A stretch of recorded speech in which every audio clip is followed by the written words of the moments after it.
Saw her yesterday a whole bunch. Throws pretty simple, goes up and down and changes speeds. Just the key for her is the location. Sometimes we saw on the big swings yesterday that drop ball elevated a couple of times, leave the ballpark. But if she can locate that drop, go side to side and keep it down, she's tough to hit. And she had a good performance at the outset yesterday. And Arizona was even better at the plate. Had a 3-0 lead that did not last long as Holtorf looks to build on what has been a productive trip. See the particulars over the last couple days. Takes that one up the middle. Does her job effectively, setting the tone. And Jillian Solis at the plate has had a lot to do with that. The numbers have been titanic the last 2 days. Takes it to Skaggs, who goes the short way, not in time. Runners at first and second. Hit maybe Skaggs thinking that she had more time than she did, but Holtorf runs very well. And this could be exactly what Arizona's looking for instead, just a single out. But that was textbook. 6-4-3 off the bat of another player yesterday, 2 for 3.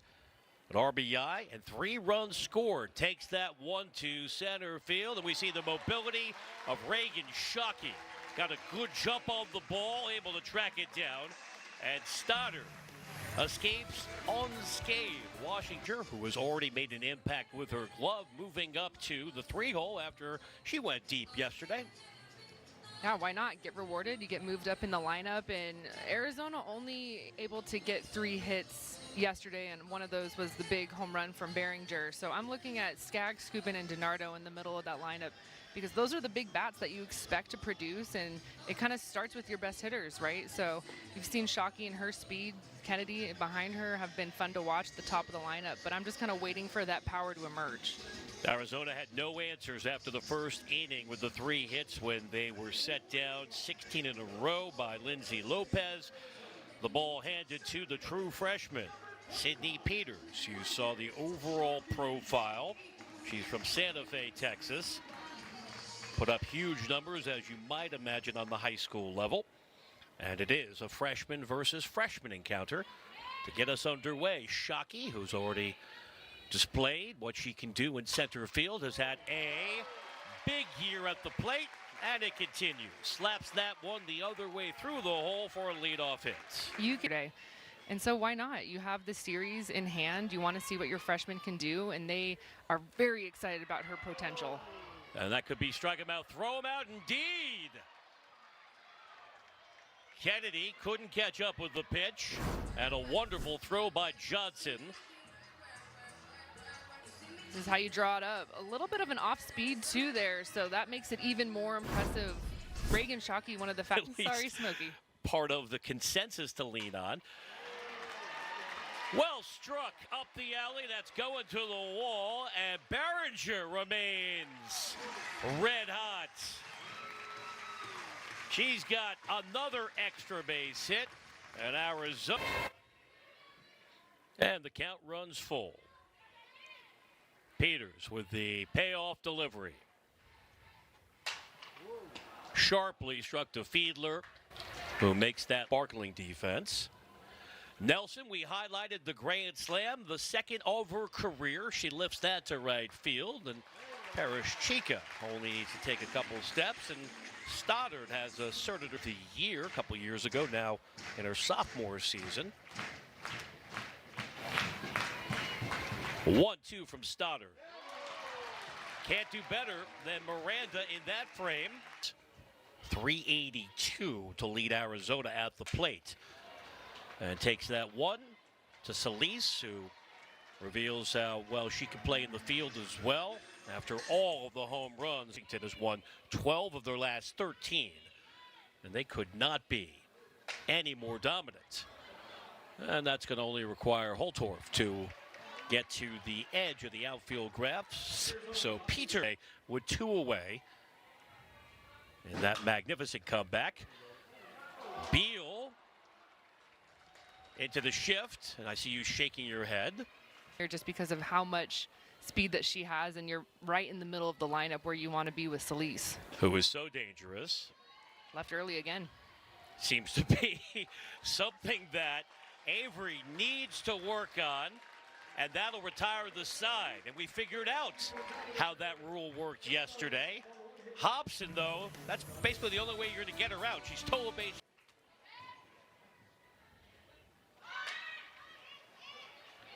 Fiedler made the play and then airmailed the throw. Then we have the collision at first. And Jasmine, a positive sign, is able to get up. Look at her ERA. She was a freshman All-American a season ago, and she's still in that form. She looks just as good, if not better. She's pitching very well. Reaching on the Fiedler error on the throw. Shockey aboard with the walk. Strikeouts in 180 innings pitched. That was fourth best here in the Pac-12. And down goes Kennedy for the second time on strikes. Up and elevate a little bit more. Malin deals the 3-2 and has walked the bases loaded. It was a great at-bat. Well, you talk about manufacturing a possibility. Parrish-Chica reaching on the Fiedler throwing error. Shockey a walk, Behringer a walk, and they're loaded now for Ali Skaggs. 3 home runs last weekend in the series in Corvallis. Hit 2 home runs in Saturday's game.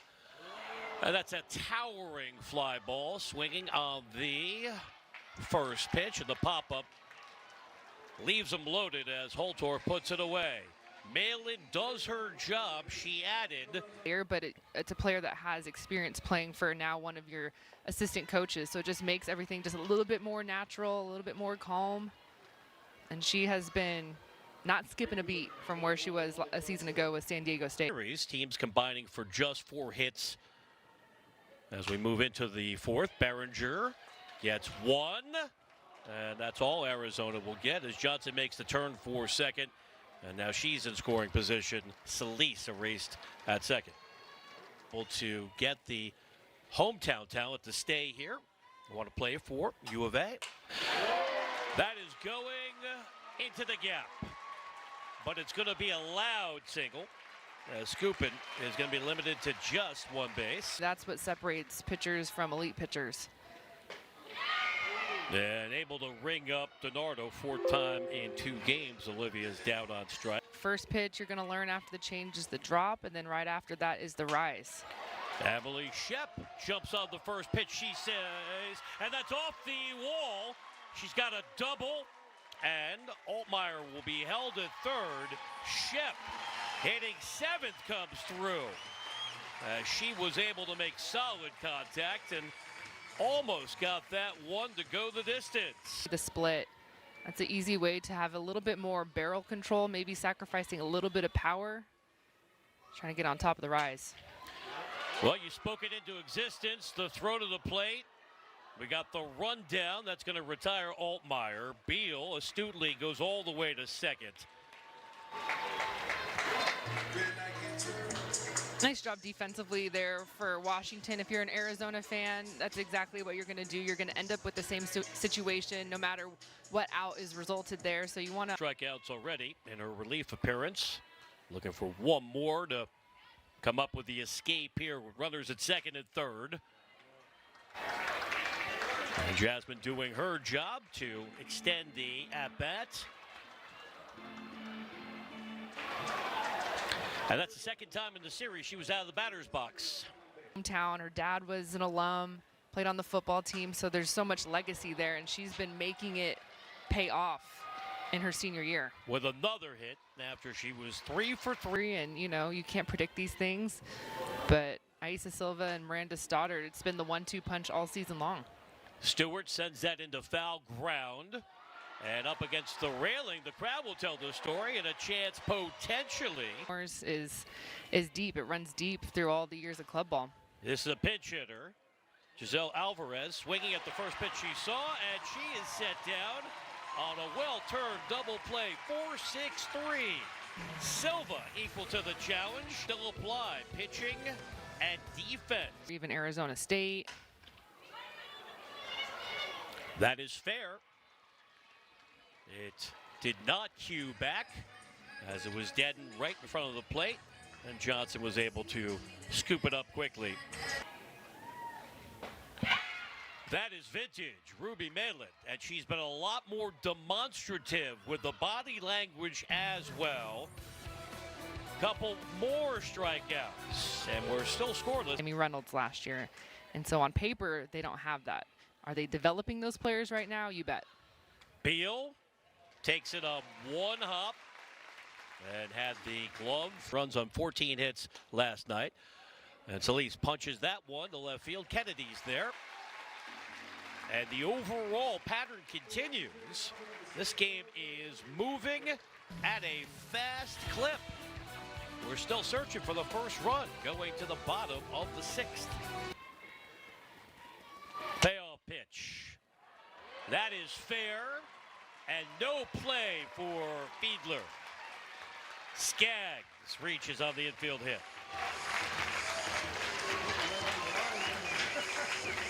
No score between Washington and Arizona on a perfect Sunday afternoon here in Tucson. That one taken to left center field. It's at the track, it's at the wall, it's gone! Olivia DiNardo steps in and steps out. A two-run homer. Arizona scores first in the sixth, and they lead 2-0. This hit is big for so many reasons. Obviously, Arizona, you get the lead. It's late in the game. You feel this pitcher's duel. There hasn't been a lot of offense on either side. But to me, it's for Olivia DiNardo. She was maybe their best hitter a season ago. And just to be frank about it, she's been slumping a little bit for her standards. And this is as clutch as it comes. 2 strikes. You're facing an All-American in Ruby Malin. She goes up to meet this rise ball. And it was just a matter of if it was going to land. Conference, and it's all about the response. Beal jumped on the first pitch. She hit directly to Hobson. So Malin picks up her 6th strikeout, but the damage was 3-2 from Silva, and that runs inside. So some hope for Washington. The way this team has been chant echoing across Hillenbrand Stadium. Right back to Stoddard, who has plenty of time to make the play. Arizona rebounds after Washington was an offensive behemoth the first 2 games, scoring 24 runs. The Cats flipped the script with a shutout, a 2-0 victory, and they salvage a game, winning this Sunday matinee. Was not expecting a pitcher's duel here for Game 3 of this series.